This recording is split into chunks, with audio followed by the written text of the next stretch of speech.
The alarm bells screamed to the halls of St. Mary's Hospital like banshees announcing death's arrival. In the most expensive private room on the top floor, tech billionaire Marcus Wellington lay dying while 15 of the country's best doctors stood around his bed, looking completely lost. His body shook with violent tremors. His skin had turned a sickly gray color, and his breathing came in short, painful gasps. "Give him another shot of strong medicine," shouted Dr. Harrison, the head doctor, as sweat dripped down his worried face. But deep in his heart, he knew they were losing this battle against whatever mysterious illness was killing one of the richest men in America. Down in the basement levels of the hospital, where the cleaning supplies were kept and the janitors worked, 12-year-old Marcus Thompson pushed a heavy cart filled with mops and cleaning bottles. His small hands gripped the handle tightly as he tried to keep up with his mother, Sarah, who had been working as a night janitor at this hospital for almost 4 years now. Ever since Marcus's father had left him when Marcus was just 8 years old, his mother had taken this job to pay for their tiny apartment and put food on their table. Marcus came with her every night because they couldn't afford a babysitter, and he had learned to stay quiet and invisible while she worked. But tonight was different. Tonight, Marcus couldn't stop thinking about the dying man upstairs and all the doctors who seemed so confused and scared. For the past 3 weeks, Marcus had been watching everything that happened on the top floor. While his mother cleaned the fancy rooms and expensive hallways, Marcus would peek through doorways and listen to the doctors talking. He had seen them bring in machine after machine to test Mr. Wellington. He had watched them give him medicine after medicine that didn't seem to help at all. Most importantly, Marcus had been studying every symptom, every test result, and every confused conversation between the doctors. And slowly, like pieces of a puzzle coming together, Marcus was starting to see something that all the smart, expensive doctors were missing completely. You see, Marcus was like other 12-year-old kids. While other children played video games or watched cartoons, Marcus spent his free time reading medical books that he found thrown away in the hospital trash. When the doctors would leave their papers behind, Marcus would study them carefully, memorizing every word. He had taught himself about diseases and medicines and treatments by reading everything he could get his hands on. His mother always said he was special, but being special didn't mean much when you were the poor son of a black janitor in a world that didn't want to listen to people like you. As Marcus pushed his cart past Mr. Wellington's room for the 100th time that week, he stopped and stared through the glass window. The billionaire was having another seizure, his whole body shaking like he was being struck by lightning. The doctors were running around in panic, shouting orders and trying different medicines, but Marcus could see in their faces that nothing was working. Suddenly, Marcus remembered something important. 2 years ago, when he was only 10, he had read about a case just like this in an old medical journal that someone had thrown in the trash. A rich businessman in another city had gotten very sick with the exact same symptoms. The doctors there couldn't figure out what was wrong either, and the man had died. But the story didn't end there. After the man died, they cut open his body to see what killed him, and they found something shocking. The man had been slowly poisoned with a dangerous metal called mercury. Someone had been putting tiny amounts of this poison in his food or drinks over many weeks, and it had built up in his body until it killed him. Marcus remembered reading every detail of that case, and now, looking at Mr. Wellington shaking in his hospital bed, he was absolutely sure the same thing was happening here. The symptoms were exactly the same. The shaking, the confusion, the gray skin, everything. But the doctors were so busy looking for complicated diseases that they were missing the simple, terrible truth.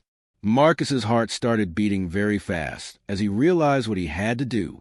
He had to tell the doctors about the mercury poisoning, but he knew they would never listen to a 12-year-old black boy whose mother cleaned their floors. Just last month, when Marcus had tried to tell a nurse that she was giving the wrong medicine to a patient, she had laughed at him and told him to go play somewhere else. But Mr. Wellington was going to die if someone didn't speak up, and Marcus couldn't live with himself if he stayed silent. Taking a deep breath and gathering all his courage, Marcus walked up to Dr. Harrison, who was standing in the hallway looking frustrated and defeated. "Excuse me, Dr. Harrison," Marcus said in his most polite voice, trying to sound grown-up and serious. "I think I know what's wrong with Mr. Wellington." The tall doctor looked down at Marcus with surprise and annoyance. "Son, this is not a place for children to play pretend doctor. Where is your mother?" But Marcus didn't give up. "Please, sir, just listen to me for 1 minute. I think Mr. Wellington is being poisoned with mercury. The symptoms are exactly like a case I read about where a businessman died from mercury poisoning. The shaking, the gray skin, the confusion, it's all the same." Dr. Harrison's face turned red with anger. "That's enough. You cannot go around making up wild stories. Security, please remove this child from my floor immediately." But just as the security guard started walking toward Marcus, something amazing happened. Mr. Wellington started having the worst seizure yet, and all the machines in his room began making loud warning sounds. The doctors rushed back into the room, and Marcus could hear them shouting in panic. "We're losing him. His heart is stopping. Get the emergency cart." Marcus felt tears start to fill his eyes as he watched through the window. He knew he was right about the mercury poisoning, but nobody would listen to him because he was just a poor kid. As the doctors worked frantically to save Mr. Wellington's life, Marcus made a decision that would change everything. If the adults wouldn't listen to him, he would have to find the proof himself. That night, while his mother was cleaning the offices on the second floor, Marcus snuck up to Mr. Wellington's room. The billionaire was unconscious now, surrounded by machines that were keeping him alive. Marcus looked around carefully to make sure no one was watching. Then he started examining everything in the room. He checked Mr. Wellington's food tray, his water pitcher, his medicines, and his personal items. Finally, in the small refrigerator next to the bed, Marcus found what he was looking for. There was a special bottle of expensive mineral water that Mr. Wellington drank every day.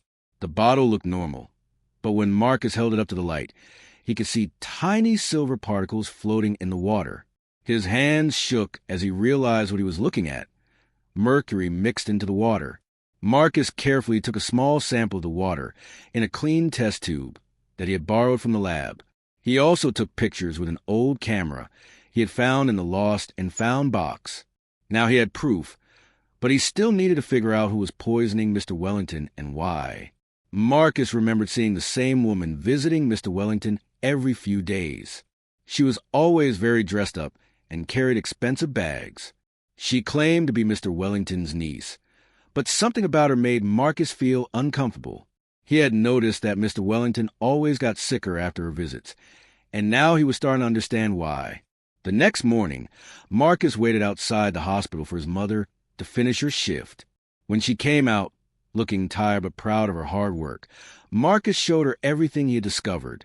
"Mama," he said quietly, "I know who's trying to kill Mr. Wellington, and I know how they're doing it. But the doctors won't listen to me because I'm just a kid." Sarah Thompson looked at her son with a mixture of pride and worry. She had always known Marcus was incredibly smart, but this was dangerous territory. "Baby," she said, holding his small hands in hers, "if you're right about this, we're talking about murder. We need to be very careful about what we do next." Together, Marcus and his mother went to the police station downtown. At first, the officers didn't want to listen to them either. A 12-year-old boy and a hospital janitor weren't exactly the kind of people who usually solve murder cases. But Marcus was prepared. He showed them his test tube with the mercury-poisoned water. He showed them his pictures of the suspicious woman. Most importantly, he showed them a notebook where he had written down every detail of Mr. Wellington's illness and how it matched the mercury poisoning case from 2 years ago. One young detective, Officer Maria Santos, was impressed by Marcus's careful work. "This kid has done better detective work than some of our trained officers," she told her boss. "We need to take this seriously." The police moved quickly once they realized Marcus was right. They tested the water bottle and confirmed it was full of mercury. They investigated the woman who had been visiting Mr. Wellington, and they discovered her real name was Patricia Crenshaw, Mr. Wellington's ex-business partner, who had been cheated out of millions of dollars in a deal gone wrong. She had been slowly poisoning him to get revenge and to claim money that she believed he owed her. When the police arrested Patricia, she couldn't believe that her perfect crime had been solved by a 12-year-old boy. How could a child have figured this out when 15 doctors couldn't? She asked in shock. Meanwhile, at the hospital, The doctors finally started giving Mr. Wellington the right medicine to remove the mercury from his body. Within hours, he began to improve. His shaking stopped. His skin started to return to its normal color, and his breathing became easier. Dr. Harrison couldn't believe what was happening. "It's a miracle," he told the nurses. "I've never seen such a rapid recovery." But it wasn't a miracle at all. It was a result of one brave, intelligent boy who refused to stay silent when he knew the truth. When Mr. Wellington was strong enough to talk, the police and doctors told him the whole story. They explained how Marcus had figured out that he was being poisoned when 15 of the best doctors in the country couldn't solve the mystery. They told him how this 12-year-old boy had risked getting in trouble to save his life. Mr. Wellington asked to meet Marcus immediately. When the small boy walked into the fancy hospital room, the billionaire had tears in his eyes. "Young man," he said in a voice full of emotion, "you saved my life when nobody else could. How can I ever thank you?" Marcus looked at the rich man in the expensive bed and thought about his mother working so hard every night just to pay for their small apartment. He thought about all the medical books he had to find in the trash because they couldn't afford to buy them. He thought about all the times adults had ignored him or told him to go play somewhere else when he tried to share his knowledge. "Mr. Wellington," Marcus said quietly, "I just want to help people. I want to be a doctor someday so I can save lives like this. But my family doesn't have money for me to go to medical school." Mr. Wellington smiled through his tears. "Son, consider it done. Not only will I pay for your entire education through medical school, but I'm going to start a foundation to help other smart kids like you who come from families that can't afford to give them the opportunities they deserve. What you did here proves that genius and wisdom can come from anywhere, and we should never ignore someone just because of their age or their background." Dr. Harrison, who had been so rude to Marcus before, now looked embarrassed and ashamed. "Marcus," he said humbly, "I owe you an apology. You showed me something very important today. Sometimes the greatest insights come from the most unexpected places." The story of how 12-year-old Marcus Thompson solved the mystery that stumped 15 doctors spread all over the news. Reporters came from everywhere to interview the young genius who had saved a billionaire's life. But Marcus remained humble through all the attention. In every interview, he made sure to thank his mother for all her sacrifices and to encourage other kids who felt invisible or ignored. "Don't give up on your dreams just because some people don't see your worth," he would say. "Keep learning, keep trying, and someday you'll get the chance to show what you can do." 5 years later, Marcus graduated from high school at the age of 16 and started medical school on a full scholarship from the Wellington Foundation. His mother, Sarah, was able to quit her janitor job and go back to school to become a nurse. Dr. Harrison, who had learned an important lesson about humility and keeping an open mind, became Marcus's mentor and biggest supporter. And Mr. Wellington kept his promise, using his wealth to help hundreds of other bright children from poor families achieve their dreams of becoming doctors, scientists, and leaders. The case of the 15 doctors who couldn't save the billionaire became famous in medical schools around the world as an example of why doctors should always listen to different perspectives and never assume they know everything. It showed that sometimes the most important insights come from people we least expect, like a 12-year-old boy whose mother cleaned floors but who had the courage to speak up when he saw something wrong. Marcus's story proved that real genius isn't about having money or fancy degrees. It's about having the curiosity to keep learning, the wisdom to see patterns that others miss, and the bravery to speak the truth even when people don't want to listen. Today, Dr. Marcus Thompson is one of the youngest physicians in the country, specializing in cases that other doctors can't solve. He still works at St. Mary's Hospital, but now he walks through those same hallways wearing a white coat with his name embroidered on it. Every day, he remembers the lesson he learned as a 12-year-old boy pushing a janitor's cart. That knowledge and wisdom can come from the most unexpected places, and that we should never underestimate someone based on their age, race, or social position.